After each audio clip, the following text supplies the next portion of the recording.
guys, welcome to the Northwest Connection. In this episode, we're joined by 601, who are now moving into a new phase of their sound. The sound isn't just evolving, it's breaking loose. Rougher edges, louder instincts, and a voltage that feels like it's about to blow a fuse. Let's get into it. Welcome to the Northwest Connection. Would you like to introduce yourself? Would you like to introduce yourself? Yes, absolutely. I'm George, and I'm one half of 601, electronic music / other genres band. So, you and Nat have been working together since the 90s. Is that correct? That is correct. We started in 1993. Or rather, I started in 1993. Nat joined in 1994. And so, how did 601 look back in 93 and 94? Not too dissimilar. To be honest, we came out of... I was playing in punk bands as a youngster. Back in those days, like samplers and things like that were very much a DIY affair. And it was kind of punk rock in its own way. And basically, I was working at a record shop in Leeds. I was a Saturday boy at a place called Nail Records. And I was working alongside Julie Weir, who's now the head of Music for Nations at Sony. And we were exposed to a lot of really good music. And me and Julie have often said to each other that the music we listened to whilst in that shop kind of shaped the rest of our lives. And so with that was a lot of electronic stuff. Ambient music was just starting. The first wave of ambient was just starting to creep in. Aphex Twin was just starting to creep in, things like that. And I liked the sound of it all, so I had a go. Just a little 4-track tape recorder and a Amiga computer, and just hashed out a demo, really old school, like sort of version of it. And then basically, we got a gig spot in Loop Guru at the Leeds Duchess, and I had to work out how to do this live because I said yes to the gig before we knew whether we could do it or not. And then so Nat jumped on board, organised all my chaos, and the band was born. And we just went from there. So what's been the thread that's kept the partnership alive through all the years and all the different shifts in music culture? I don't know. Constant curiosity, I guess. In fact, Nat and I are like brothers. And we fight like brothers too. But there's a lot of love there, you know, and we're very different people. So we're both very yin and yang. But he calms me down and I fire him up. And we kind of meet in the middle somewhere. And we just never got bored of it. And electronic music and rock and metal and all that sort of stuff, we don't really differentiate between any of it. There's always something new to listen to, something new to sling into the pot. And we just try and keep it easy, interesting for ourselves. I think a good key to longevity is always having curiosity and always like looking for something to do. Change it up all the time. Always, like, music's like such a broad world. You can keep it interesting all the time. Yeah, definitely. So where's the band name come from? 601 is actually from a film called The Andromeda Strain, and it's right at the end of it. The computer crashes and it says it's 601. It's a code 601 information overload. That's how we felt when we got our first samplers and computers and things. Like our brains were crashing. So, I mean, we've had, if I could have my time again, I would not have named us after a number because it's ridiculously hard to Google. There wasn't Google back then, 93, and I didn't know it was coming. But yeah, there are other 601s out there as well. 601's like an area code in America. So there's a lot of hip hop bands called 601. There's also a Brazilian death metal band called 601. Don't know what the connection is there. Yeah. So if I could do it again, we wouldn't be a number, but that's what we're stuck with. But surely that should leave a lot of room for collaboration, you know, whether it's on a hip-hop aspect or even some sort of Brazilian death metal aspect, isn't it? 601 meets 601. Well, yeah, from what I've heard on Spotify, the other 601s aren't very good. Okay, fair enough. So you're based in Harrogate, is that correct? Nat's based in Harrogate. I'm in Leeds. You're in Leeds. Nat's Harrogate born and bred, or Harrogate born and bred. Yeah, he's one of the most Yorkshire people I know. I was born in Essex, and then I went to school in Harrogate, and then I've lived all over the planet at some point or another. And I've settled back in Leeds, and I've been here for about 6 years. Yeah. It's okay. And right the way through 601, you've been DJing as well, is that right? We've always been DJing. The thing is, this is our 4th album. And on our last album, We Do Bass did really well. 100,000 streams came off that, and it was back at a time in 2012 when people were actually buying music, so we actually, made money on it. And so we headlined the Temple stage at Glastonbury in 2013, I think. It's either 2012 or 2013, and we played all over the world. Jane played Russia, Spain a lot. We got a big sort of market for breakbeat, which is what we were doing on the last record, was just straight up breakbeat. We did 2 records of straight up breakbeat. So that's kind of how we got known, was through breakbeat. Annie Nightingale took us under her wing, played a lot of our stuff. We did sessions for her as well. But on this last record, we split up for a little bit, just because disillusioned with the scene, just the usual stuff, sick of the sight of each other.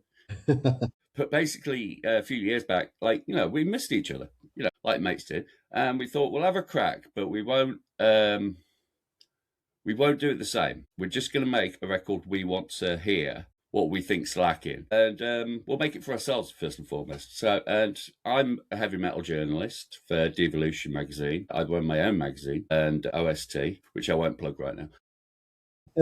But yeah, for being a music journalist, and mostly with the harder edge of music, that crept in too. I'm a guitarist anyway, that crept in.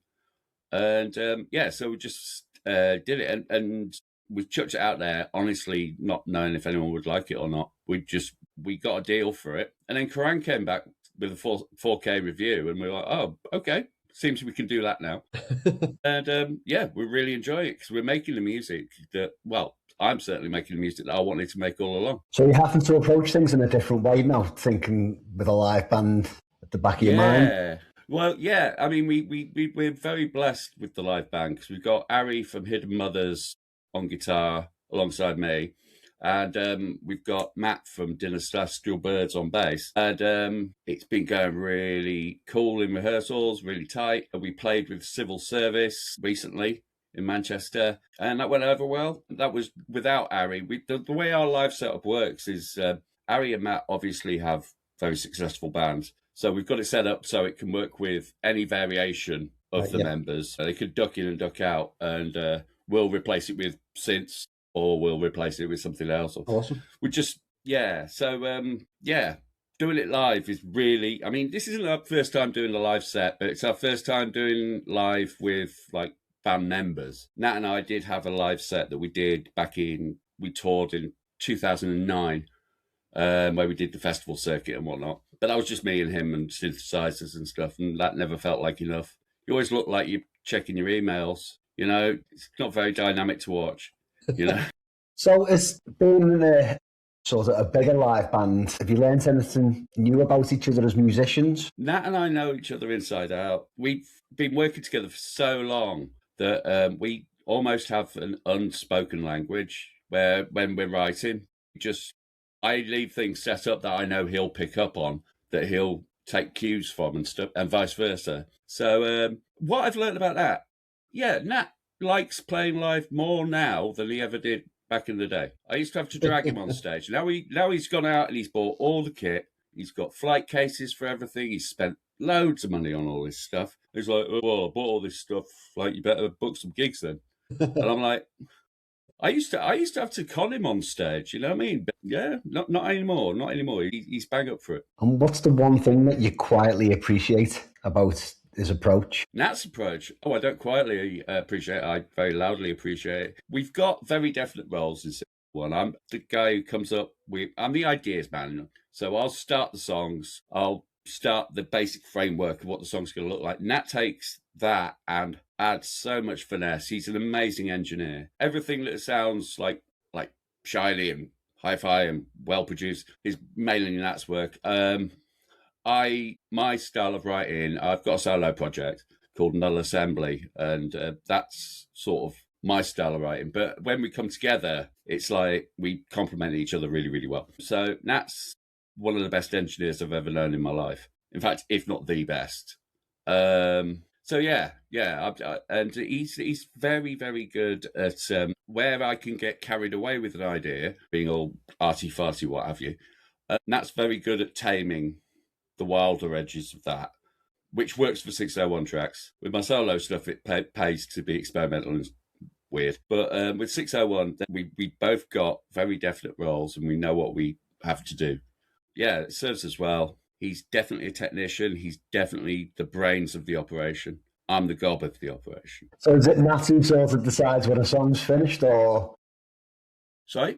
is it Nat who will decide if a song's finished when it's done, or do you just keep throwing ideas at him? No. I mean, I think we both know when something's done, and we both know when something's over. Like we both know pretty much at the same time if something's done. So we don't have to poke each other. We'll just both look at each other and go, "It's not working, mate." Like, you know, and it goes in the folder of doom, which is ever increasing. The folder of doom. Yeah, I think every band does one of those.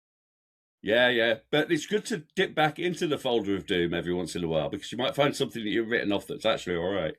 So, yeah. But yes, as for knowing when something's finished, we've got a pretty good instinct for it these days. We know when we've got nothing else to say. Like, for instance, in the context of an album, it's just like, no, that's the right amount of tracks. We don't need to do any more. That feels complete.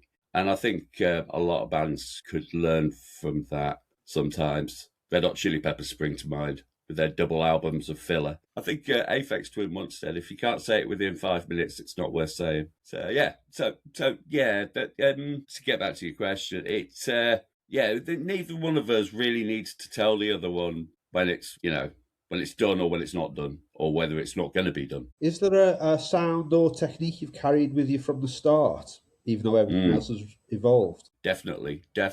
Speaking for myself, it's sample manipulation. As I was saying before, I started off with very rudimentary software on like Amiga 500, a thing called Octamed, back in 93. And it was just as simple as having a microphone and recording things and then trying to make it sound good or whatever. And I've never lost that. And I always approach samples first and I manipulate a lot of sound. I mean, I've just put out a record under my Null Assembly alias called Animism, which is on the same label as 601. See here in Germany. And it's completely made up of field recordings that I've manipulated and made songs out of as a kind of homage to the city that I'm in. And that kind of technique, I'm never going to not do it. It's kind of my thing. Yeah. Nat's technique, he's very much about synthesizers, but like proper analog synthesizers. He's got racks and racks of the stuff. That's his thing. And he's got very good ears for tonality and frequencies and things like that. So that's the I mean, I'm always trying to do something better with it. And obviously the technology I use these days is like way better. So the ways I can manipulate a sample, well, what do you want is the answer to that. There's so many possibilities now. So yeah, I would say that's never changed though. I've always been a sample guy. One of my favorite artists is DJ Shadow. Introducing was just all samples, and you wouldn't. I mean, it just feels like one piece of work. So yeah, it's a fantastic album. Introducing, absolute classic. Amazing. It is a classic. So you've already mentioned that you've very much two different people and have different roles within the band. So do you split all the jobs outside of the music as well? It is quite clear that you are 100% the social guy. No, I manage 601 and I have managed 601 since the beginning. So I'm the guy with the address book, the phone book, showing my age there. But, or the email list, as it would be now. But yeah, I've always been the guy that was on the phone. Even when I was 18, I was the guy that was on the phone booking gigs, blagging people. Not saying that we were way better than we were. But yeah, so anything like that, promotional, dealing with record labels, dealing with that promoters, what have you, that's always been my extra job. But Nat, the mixing and mastering, always does mixing and mastering. Not mastering, we get someone else to do that. But mixing down our tracks, which can take ages, he does that bit. Because I can do it, but I'm not as good as him. So defer that. Yeah. And also I hate doing it. So Nat can do that bit. I like to do the fun bit at the beginning when we're just like playing with sounds and shit. So how does it work then when it comes to doing a collaboration with another band then? Because you've recently done one with Civil Service. So is that more of a Nat job than a George job, or? No, I tend to set them up, or people approach us, which comes through my email. What we'll do generally, with regard to the collaborations on the album, I had a very definite list of people that I wanted to work with because I'd interviewed a lot of them through doing my journalism and stuff, especially people like Ari and Matt as well, who've gone on to join our live band. But all the singers and stuff like that, I kind of picked them. And so basically what happened with that was we rough out a sort of rough version, demo version of the track and send it to them and then get them to record a vocal, send it back to us. We've got quite a good studio of our own. So even if they didn't have the best microphones in the world, we could make it good because we do have spectral analyzers and things like that, and we can make things sound good. I mean, not anything, but within reason. And and they all came up trumps. Some took their time longer than others. Some people smashed it out in one take. The civil service thing was that came about because I really liked the tune. Black Giraffes is a fantastic tune, and I could. It's funny because the vision I had in my head of what I wanted to do with it and what it turned out to be in the end were two very different things. But that track in particular reminds me of the sort of music you'd hear in like 28 Days Later or something when he's running away from like zombies or whatever, and his wife and kids have just been eaten. But, it's got that sort of tragedy hanging over it. And I love the Dark album by Civil Service for that reason, is that, in fact, I've just written about it because I've done a big 4,000 word thing on post-rock in the UK. But the thing that they do very cleverly is they managed to take a genre like post-rock, which has never been twinkly and pretty and beautiful, and make it go dark, but without using heavy metal to do it. They've kept it within the post-rock context, but without doing anything obviously that doomy or what have you. It's still within the post-rock element, but it's just been like clever use of their chords and the chord structures and the progressions and whatnot, of giving it that drama without having to resort to like monstrous distortion. So I really like the track. I reached out to Alex and he reached out to me, I think around about the same time. I think we both said it together. I saw him at Damnation Festival and we had a chat about it. In fact, I might have already been working on it then. But me and Alex have crossed paths a few times just while I've been being a journalist. And a huge amount of respect for that band and really like the cause, the Ukrainian cause that we're doing it for. That's great. Pluses all around, Yeah, definitely. They've got a good bunch of lads. And definitely. You can't go anywhere without bumping into at least one of them. Yeah, it's true. I bumped into them many places in the country, actually. It also landed at a pretty good time because we were doing a whole raft of remixes at the beginning of this year. And we did that straight after doing the album to kind of buffer us from writing more new stuff because we're like super on the roll at the moment with like creativity. So it's good to do remixes so you don't start writing any old shit. Yeah. Is there any more that you got ready to release that you can talk about, or remixes? There is. I don't know if I can talk about one of them. Right now, there's remixes out with Death Goals. We've done one with them for their remix album. What have we got out now?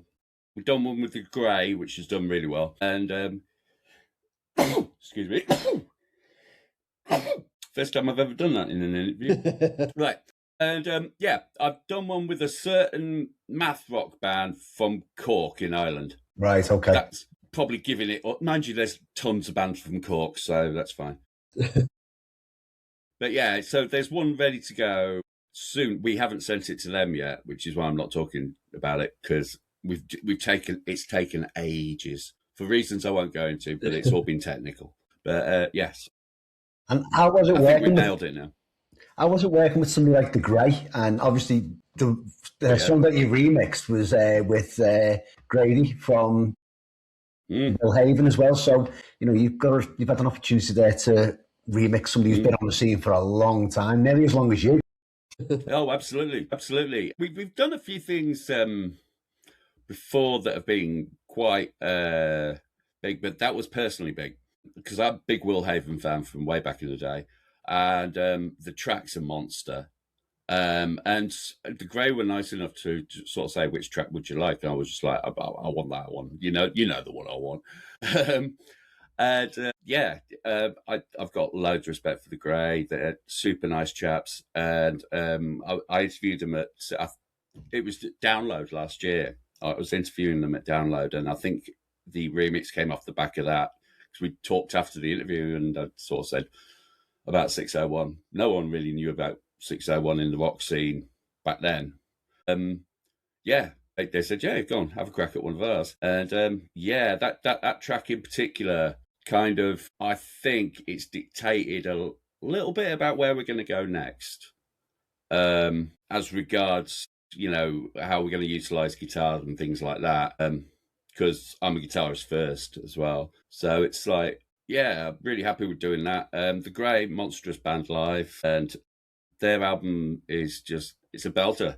And they've got such an A-list of guests on there. There's some names on that record. It is one of the better albums that released last year, especially from a UK band as well. Yeah, and the total road dogs. They're always out gigging somewhere. Yeah. They're brilliant.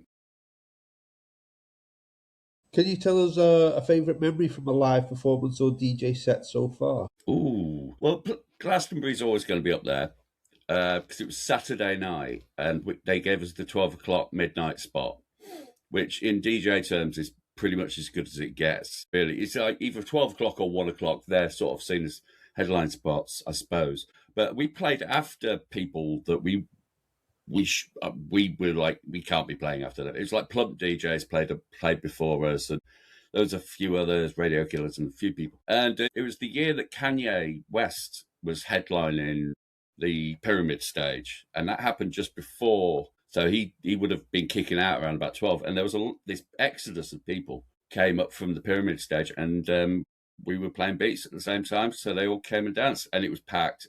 And I had a pyro button, which was brilliant. I've never before had one. I'm never going to have one again, I don't think. But it was underneath the decks. There was this little button, and the promoter, Ryan, came over to me and said, press that, see what happens. And so obviously did. All of this pyro went off. And I was like, you shouldn't have shown me that button, mate. Is that a wish list item now? Is it a pyro button for any other gigs? I don't think even Rammstein are allowed a pyro button, are they? Yeah, and it's down to you. So that sticks out of my head. Back before they started invading other countries, and yeah, it was literally on the week they invaded Crimea, I played Russia in a nuclear bunker. No way. Which was memorable. But this is when we still got on, doing all that stuff. And couldn't have been nicer. I went over there absolutely bricking it. And it doesn't help in the airport because it's just all military sort of dudes, customers and what, and they look like they'd rip your face off. And everybody looks like it's cold. Everyone's. And then I got to the club. It was one of the ones I'd done by myself, because in the last few years of 601, in the 2010s, I was doing all the DJ sets myself, and I'd just gone out to Russia on my Todd, and I'm glad it worked out. That's all I can say. It was definitely memorable. Met some beautiful people. People were just going like, don't judge us on Putin. And at the time I was saying, don't judge us on David Cameron. He's the least amongst us, So, that was memorable. Spain is always memorable. I could sit all night telling you stories of Spain. Spain's just everything you'd expect it to be. So have you got any funny stories or bizarre stories that you can share from when you've been out doing your DJ sets or live work? Yeah, yes. I mean, there's been times when it felt less like we were getting a lift to the gig and more like a kidnapping. That was in Spain, renowned in the breakbeat communities. They are the biggest market for breakbeat music. You can play to like 50 people down the Dog and Trumpet in the UK. You go out to Spain and it's like 5,000 people, because the music is huge out there. So we've been told stories, and you always think people are exaggerating a bit. But we did like our first Spanish thing, and it was in Cordoba. And we got to Malaga Airport, I think it was. Malaga or Seville. Oh, no, Seville. And it's a bit, I don't know if you've ever been, but it's a rural Spanish airport, which means it's totally no frills. Anyway, there's this guy who looked like one of them henchmen out of Scarface or something, stood there with a cardboard sign, says 601 on it. And he didn't really care for us too much. He was just sent to do a job. He'd been given 20 euros or whatever, pick up this these guys. And he just points at this transit van, and we get into the back of it. And there's like 4 or 5 other DJs, all looking as worried as us in the back of this van. And so we just set off out into what is like, I mean, it's not desert, but it's like rural Spain. So it's just sand everywhere and not much life. And it was just like, I bet there's people buried out here. And we got to the place, and it was, it was kind of in the middle of nowhere hotel, like a roadhouse sort of affair, with this massive like festival stage on it, looking out into this sort of in between into this valley. Anyway, we went off to our rooms to try and rest for a bit, because we weren't on for a few hours. By the time we came out, it had all gone dark and the place was full. And we were like, amazing. Went on, did the set, really great. Everyone was happy, made new friends, la, la, la, la. Went back to sleep into these cabins that were there. When we woke up, the circus had left town. There was nothing there. Like literally nothing. Just me and Nat and nothing in the middle of nowhere. Like this desert type place. And I was like, shit, like they kind of said to us loosely the night before, someone will come and pick you up. But it was like there were no phones, there was no contact. We were literally just stranded in the desert. And it just me and Nat and a bag of records. And so we waited, and a few hours passed, and our plane was due to leave in about, I don't know, I would have said about half an hour or something. We didn't know how quick it was to the airport or anything. And I'm like, this is it, man. This is how we die. Like, we're just going to be stranded here. They're going to find 2 skeletons. That's it. And a box of records. Luckily, one of the DJs from the night before realised that these promoters were dodgy because they packed up and gone away with the money as well. They hadn't paid anyone. Right. So, no, they literally the whole circus left town and left all the DJs here. And we woke up a bit late, so we missed the last set of DJs and managed to get to the airport. Anyway, luckily, there was a local DJ who knew what the promoters were like and had come around in their banged up little Austin mini metro to pick us up, to take us to Seville Airport. We made it within like 2 minutes to go. Finally made the plane. So there was a lot of those sort of stories. I mean, I've turned off the wrong deck in front of thousands of people before. That happens all the time. So, given all these stories you've got and the places you played, is there anywhere left that you'd love to play, a dream venue or a dream festival? Well, we want to play Arctangent, and it's been mentioned more times than I can ignore that people have gone, silent disco at Arctangent would be really good. And I'd love to do that. I mean, I've been doing a few bits. Like I DJ'd at the Celestial Diadem Festival down in London with Din and Civil Service and that lot. And that went over really well. And I also spotted Hidden Mothers DJing as well. So we've tested the water with it. I mean, we are focused on the live show right now. But as far as playing a live gig, I'd love to do Arctangent. Because I think we would go over okay.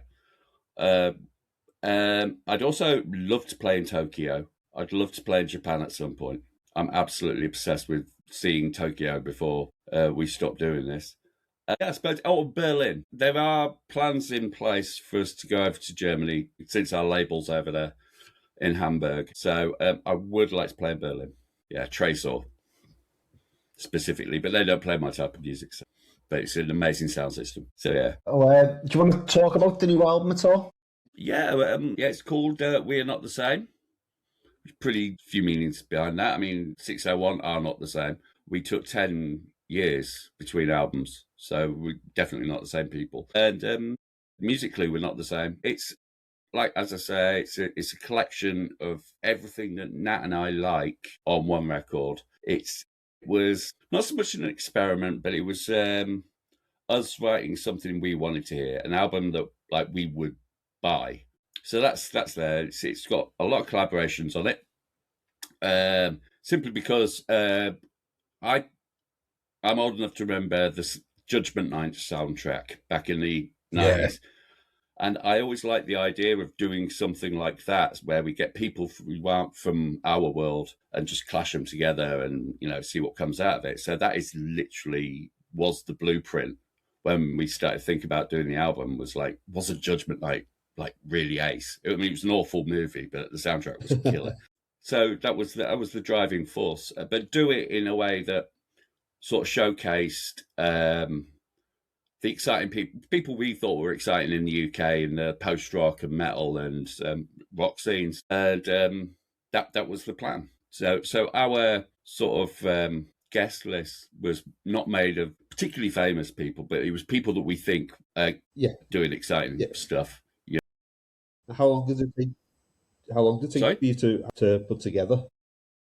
5 years. 5 years in total. We did a few like remixes that were out of our comfort zone on the build up to it. We did one for Skin Dread, which never got released, but it was meant to, but it didn't for whatever reason. And then we did one with the Infernal Sea for Candlelight Records on Universal, which was like black metal, and we would just like, send it to us. Let's see if we can do it. And that was the sort of thing that led up to it. Was we were just taking remix work that was completely out of our comfort zone just to see if we could execute it, and that led on to the album. That's a bit of a bizarre one though, as well. A black metal band like the Infernal Sea up for a remix with an artist known for breakbeat. It's not. They did a whole remix. They did a deluxe version of their album called Hell Fennec. And they did a deluxe version, and there was a lot of remixes on it. And we did two. We did one that was sort of in a sort of like perturbator health sort of way, and then we did another one that was just totally gnarly techno. They really liked it a lot. It's funny though, a lot of black metal artists really like electronic music. I've realised this through my travels and stuff. Whenever I go to like Fortress Festival in Scarborough or something like that, and I'm interviewing black metal artists, they're all kind of like, it's almost like, don't tell anyone, but I really like Aphex Twin. It's just like, I can believe it. It's. I mean, there's lots of different ways to be harsh and gnarly, I suppose. So what's next on the 601 frontier, sonically or creatively? Well, I'm just going to check my diary so I get the date right. We are supporting Sugar Horse in Nottingham on April the 16th. I was going to say 6th, so it's a good job I checked that. On April the 16th at I think it's called the Old Bus Station, or Old Bus Depot. Right. That's it. And that's going to be great because I love Sugar Horse. I know Ash fairly well. And it's going to be really good. Their new album is an absolute belter, and there's a lot more electronic stuff on it than you'd imagine. Right. So that's going to be a treat. We've started working on the next album already, and it's in its infancy at the moment, but we're taking a different approach this time. Nat's starting the tracks on this album, right? Whereas traditionally I've always done it, so we decided to flip it around a bit. So we'll see if that works. We're always trying to think of different ways of doing things. So that's going on. As I said, I've got a solo album out as Null Assembly called Animism, which is on See Here Recordings, same label that put out We're Not the Same. And at the end of March, I've done a joint EP with Shane Embry of Napalm Death. Right. Yeah, we co-wrote. That's gone really well, so there might be more of that. There are quite a few pretty exciting things on the horizon with that area of what I do. But with 601, we want to be playing live a lot more since we bought all this gear. So if anybody wants to book 601, Matt really wants to take his flight cases out a lot more. So, yeah. We're going to move on to the fun section now. So have you got an artist or song that's a guilty pleasure? I don't believe in guilty pleasures. I have some that other people would think were guilty pleasures, but I think they're all pleasures. I'm a massive fan of Aha. There you go. There's something. They were my first band I ever really liked as a 8-year-old, and I went to see them when I was 8. And I will down this hill. The first Sun Always Shines on TV. That record is like devastatingly good. It's got rock in it, it's got pop in it, it's got drama. They did a Bond soundtrack, man, and it was way better than Duran Duran's one. So yeah, Aha. But I'm not guilty about it. And sometimes I like to put on Pendulum, even though they're cheesy as hell. They sound like they're playing kazoos. But I'd say that's more of a guilty pleasure than Aha, to be honest. Yeah, Aha are really good. Pendulum. Yeah. Wow. I have to be careful because I say these things and then I'll bump into it. So, yeah. Have you got a favourite song that you like to add to a DJ set? A favourite song that I'd like to add to a that DJ you set? like to add, one that is a staple and has been for years. Oh, real tried and tested one. There is a track called Boom Blast. It's by the Freestylers, and it's specifically the Decline and Wizard remix of it. And it's just devastatingly good, and not a lot of people know it. And people still think it's a new record, and it came out in like 2004 or something. It came out ages ago, but it still sounds crisp. It still sounds great. And even if you're like the most dour post-rocker miserablist, you will love it because it kicks like a mule. It's great. Also, I'd love to be able to play. I mean, there's tracks that I'd love to be able to play, which is like the old Depth Charge tracks, Nine Deadly Venoms. It was an amazing EP that came out in 1992 on Vinyl Solution, but it just doesn't sound any good next to today's records. At the time, it sounded like something from the future. But, yeah. Oh, and Utah Saints. Shout out Utah Saints. Yeah. If ever there's an opportunity to play a Utah Saints song, because we come from the same area. Tim lived in Harrogate, and he lived about 5 minutes away from where me and Nat live. 'Cause me and Nat lived like a few streets away from each other as kids. And he used to come down the newsagents that we worked at to buy his Embassy number ones and a copy of The Sun every Saturday. When somebody could afford Embassy number ones? When you could afford to buy Embassy number ones as well? Well, he could, because he just had a number one hit single. He was the talk of the town. Was Tim Utah. If you could collab with one famous musician, past or present, who would it be? See, I used to say Benji Webb from Skindred but we've done that and they didn't release it, so I'm not saying that anymore. I would love to collaborate with. Oh, am I living or dead? Yeah, Steve Albini, without a shadow of a doubt, and I'm pretty sure Matt would say the same thing because he's a massive Shellac fan. So yeah. You're allowed to ban one everyday sound from existence. What's getting muted? Babies crying. I was reading because I'm a bit of a geek when it comes to sound, and the thing that gets you about babies crying is it's a primal thing. It's not even necessarily a loud volume, but the frequency it's at will cut through anything. And if it's not your own kid, it's the worst sound in the world. I mean, I'm a dad, and it was pretty awful when it was my son because, like, you know, usually mean he was going to throw up in a minute or something. But if it's someone else's kid, especially on the bus. Yeah. I don't get the bus anymore, luckily enough, so I'm all right with that one. What's the most cursed piece of gear you've owned? Oh, there's been a few.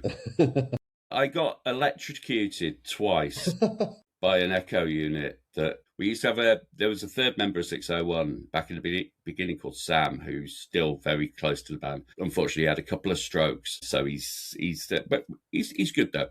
He's got his football, he's happy. But he bought this echo unit from this rather shady shop called Big Deals we used to have in Leeds, right next to the Duchess. And sometimes you go in there and you get gems. Like we bought a Korg MS-10 analog synth for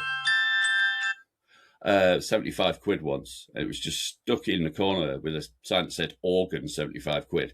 If you sold one of those these days, it'd be like you could get $5,000 for it. Anyway, we found one of these old dub reggae echo units with a big spring in it and stuff.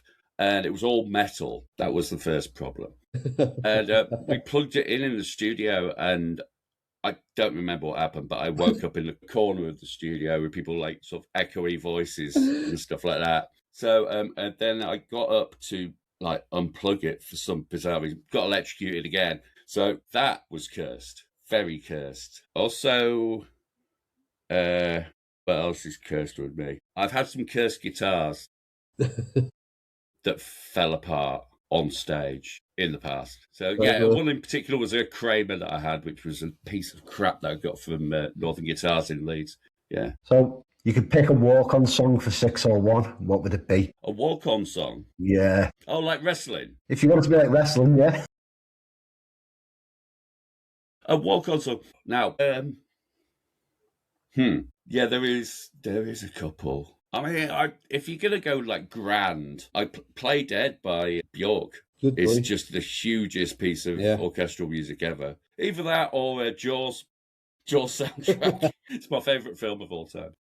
Have you got a current song that's on repeat? Current song that's on repeat? Yeah, there's a few. But what am I listening to at the moment? Oh, yeah.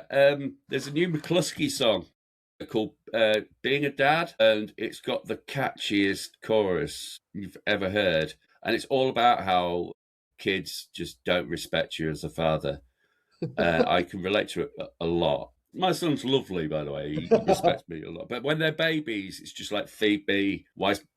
I've done something in my nappy. Sort it out. So yeah, it's a bit like that. So that one sticks out in my head. Also, anything off the new Sugar Horse album. It's an absolute stone cold killer. Oh, Yeah, and the Melvins versus Napalm Death album as well. That's really good. They're two albums I'm looking forward to hearing properly now. Definitely. If you were stranded on a desert island with Nat, who would take charge and who would cause the most chaos? Well, I'd cause the chaos, but Nat would probably look to me to take charge because Nat's really laid back, and he'd be like, "Oh, you're hyperactive. Fucking, you go and hunt or something like that." So yeah, I'd probably take charge because I take charge of 601. But Nat would be great at making a habitat, tents and all that, because he does a lot of outdoors work. He's very community minded, isn't Nat? He looks he's got, yeah, I won't talk about the stuff he does for the community in Harrogate, but yes, he's very civic minded, and yeah, he's probably quite good at organising house building or something. A few quick fire questions for you now. Vinyl or streaming? Oh, vinyl. I thought it would be. DJ set or live band? Sorry? DJ set or live band? Oh, live band all day long. Analog warmth or digital precision? Analog all day, yeah. Phones or monitors? Headphones or monitors. Now, that's funny you bring that up because we've been rehearsing with in-ear monitors and I hate them. Because like literally everybody's more technological than I am. I'm so old school. I don't know what I'm doing in the field of electronic music, but there we go.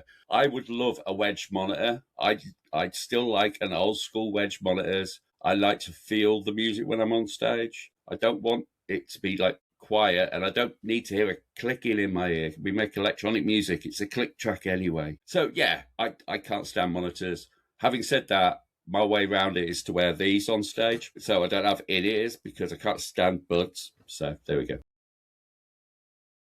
Simpsons or Futurama? I'm going to say Futurama because I like Bender. Aphex Twin or Square Pusher? Aphex Twin. Although I do like both, I prefer Aphex Twin for the reason that he's capable of making the most beautiful music in the world. He just chooses not to. City life or country life? I've always lived in cities. I like getting away to the country. I'm going to coastal life, actually. I'm going to switch that. Yeah, coastal life. I love living by the sea. So coastal life. And the last question of the night, marshmallow top mac and cheese or a jelly bean omelette? I mean, I love mac and cheese. Yeah, and I like marshmallows. Yeah, we'll go with that. Yeah. George, thanks for joining us. It's been a pleasure having you on. Absolute pleasure, guys. Thank you so much for inviting me. And yeah, see you at a gig soon, no doubt. Yeah, see you soon. Take care, guys.